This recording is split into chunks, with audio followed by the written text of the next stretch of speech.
welcome back to the channel for the last of the Netherlands 2024 videos. We started today with a buffet breakfast before getting changed and packing up the gear. The short clip of us carefully getting down the steep stairs and through the dining hall main entrance doesn't really do it justice. Today's ride takes us from the hostel at Heemskerk to the DFDS ferry in Ijmuiden, and we'd originally planned on going north and looping round Alkmaardermeer before heading back down to the ferry. It's not really obvious in the video, but the wind was horrible and we decided we just weren't in the mood for a ride, which was mostly going to be into the southwesterly wind. So instead we cut out the loop and just rode south to Haarlem for lunch before heading north again back to the ferry. Let's see how we got on.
As we approach the largest sea lock in the world at the entrance to the River Eye, pay attention to the arrow sign on the left. If we'd known what it meant, it would have saved us 5 or 10 minutes hanging about at a red traffic light.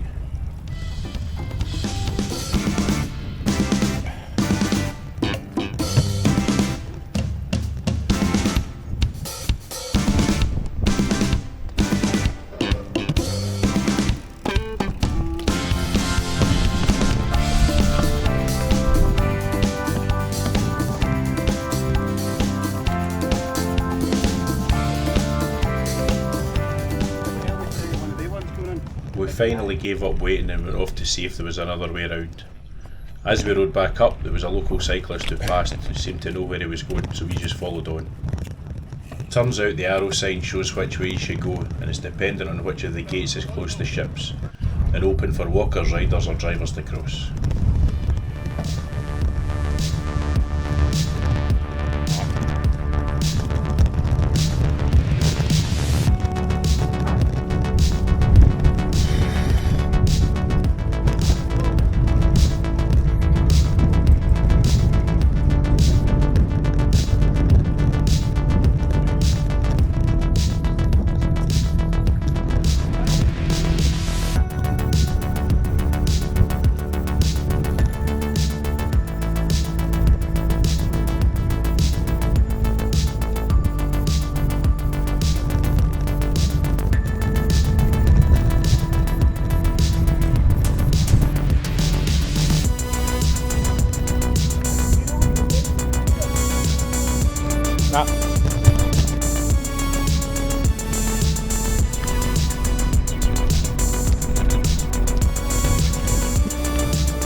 As we rode into Haarlem past the station we missed a turn.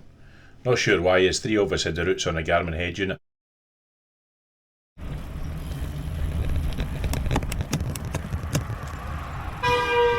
Just in case you're wondering, the car horn wasn't for us. A manual check of the map on a phone. We turned round, headed back for the station and into central Haarlem to find somewhere for lunch.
watched day 1 and 2 of this trip, then you might recall where the track was closed due to flooding.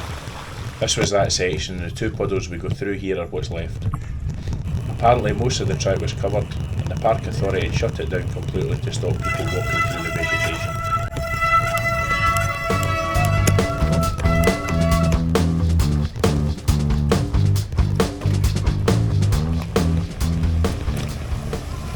It does seem to have dried up fairly well in the 3 days since we were last here, considering the amount of rain that we've actually seen ourselves.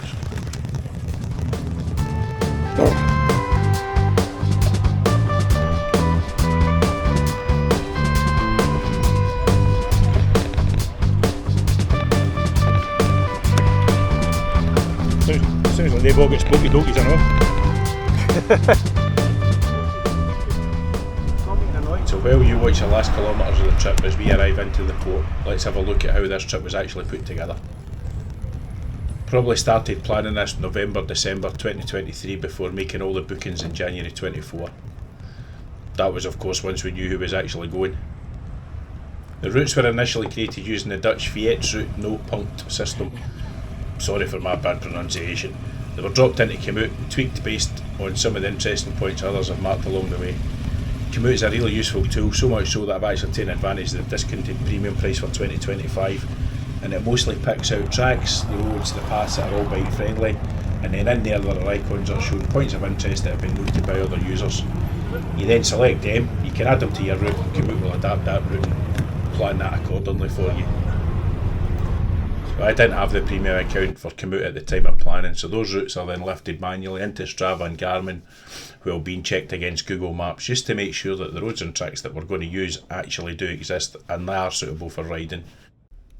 It's amazing what you find on your camera when you nip away to the bar for 5 minutes and leave it on the table. And this was an attempt at a time lapse of the sunset on the ferry on the way home. Not sure it's come out quite the way it planned, but there we go.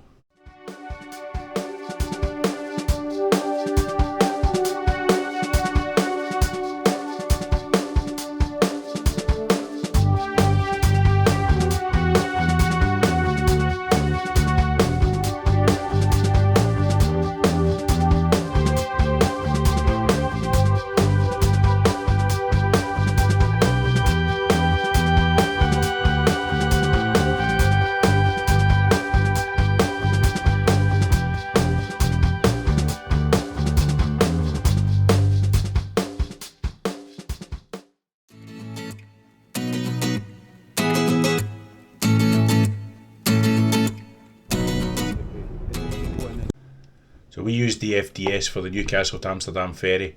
The price we paid included 5-berth cabin, a buffet dinner and a breakfast for 5 of us, both ways. Accommodation we've already mentioned at some parts. In Rotterdam we had the A&O hostel, and then in Soest and Heemskerk we stayed at the Stay OK hostels. All 3 of them were private 6-bed dorms, which gave us that wee bit extra space to move around and really helped on that wet day. I'll add a page at the end with a rough breakdown of costs. Just remember, if you enjoy watching this trip, please like and subscribe. The 2025 trip is currently in the planning stages, but I'll be back with some more local videos when the weather improves and I can get a chance to get outside again. I can definitely promise that videos of me riding the peloton in the back room will not be particularly interesting. Again, thanks for watching.